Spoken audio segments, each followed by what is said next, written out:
The pineal gland, or the seat of the soul as described by Rene Descartes, is the focal point of our spiritual guiding system which makes us go beyond the five senses of rationality and become multisensory, tuned into and aware of higher dimensions of consciousness within a holographic cosmos.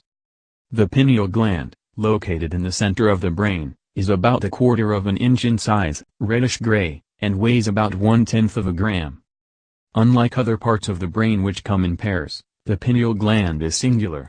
Its location in the center of the brain and presence in other species indicates it is an older part of humanity's evolutionary brain system. The pineal gland is present in all lower vertebrae. In other species, like birds, reptiles and frogs, the pineal gland is called the parietal eye or third eye as its functions closely resemble that of an actual eye. In these other species, the pineal gland has components of an actual eye, with a cornea, rod and cone. It is considered to be the vestige of a functional sense organ of early primitive vertebrates. Directly affected by the light taken in through the eyes, the pineal regulates sleep, menstrual cycles, mating seasons, hibernation, seasonal flight patterns and many other instinctual behaviors. Tryptamine trippiness.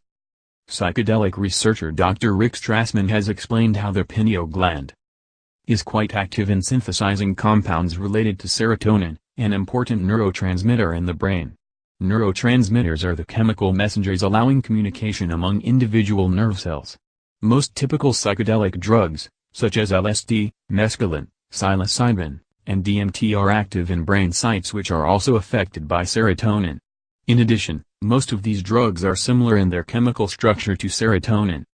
Strassman states that most of the above substances belong to the tryptamine class of drugs, and proposed that the pineal gland produces one or two endogenous tryptamines found in human blood and cerebrospinal fluid. This latter fluid continually bathes the brain, and compounds found in it most likely affect brain function.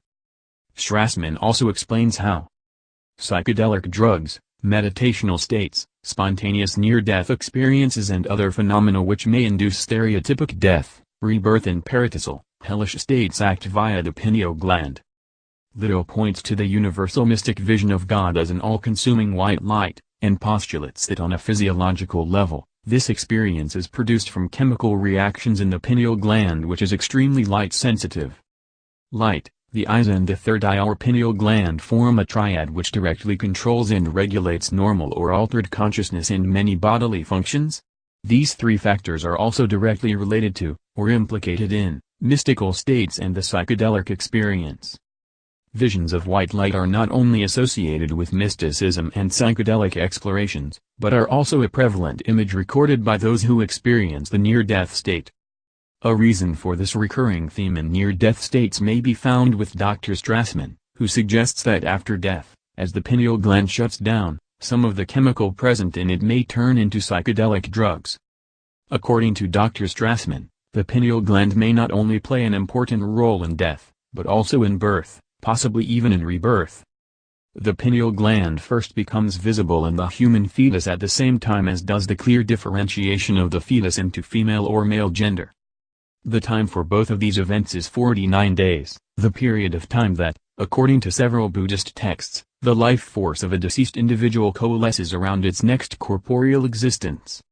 If the life force does indeed enter through the pineal, the manifestation of this coming and going would be the release of psychedelic tryptamines, which would mediate the visionary experiences associated with near-death and near-birth states. Spiritual traditions. Certain initiatory cults, such as Tantrism, Kundalini, and Gnosticism, acknowledged the role of the pineal gland in the spiritual process. The spiritual, instinctual life force was seen as a serpent, due to its physical structure extending from the genitals, through the spine and up into its single all-seeing eye in the pineal gland. These spiritual systems focused around the raising of this primordial serpentine energy, based in the genitals and at the core of the procreative process. Through certain yogic practices this energy can be reversed and forced to travel up the spine into the brain, where it is reputed to cause enlightenment. In the Kundalini system, which has 7 distinct energy centers, the pineal gland has been variously identified with the Ajna chakra and alternatively the Sahasrara chakra.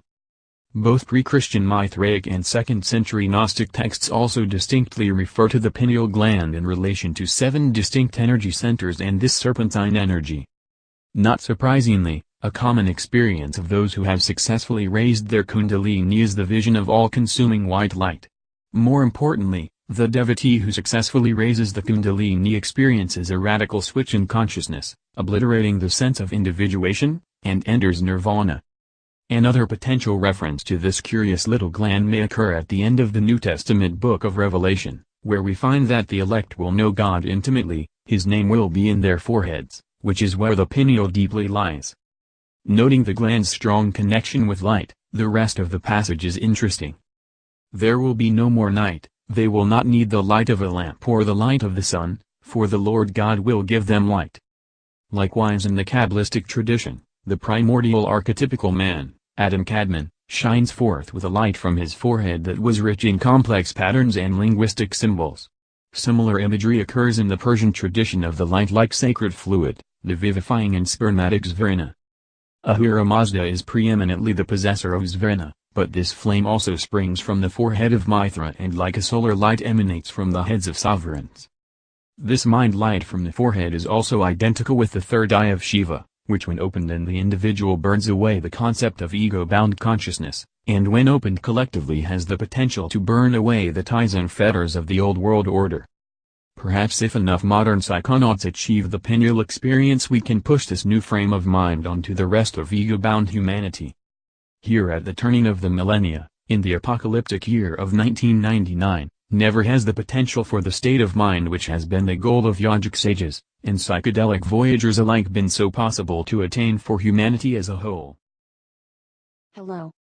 Did you know that the exact recipes for developing miraculous, physical psychic abilities like telekinesis, teleportation, radical healing, materialization and many, many others have been known for thousands of years? Ancient texts from India give the exact methods to develop these skills, but these conventional methods take years, even decades of meditation and grueling dedication to master. Fortunately, a remarkable new training method has been discovered that can awaken these dormant powers that you already possess much, much sooner. And with far less effort than you can imagine. Learn to make honest-to-goodness, physical miracles with your mind power alone. Let Miracle Mastery take you by the hand and lead you through the step-by-step exercises that will get you there. See the link in the description to visit the All Things Psychic website so you can learn more about Miracle Mastery right now.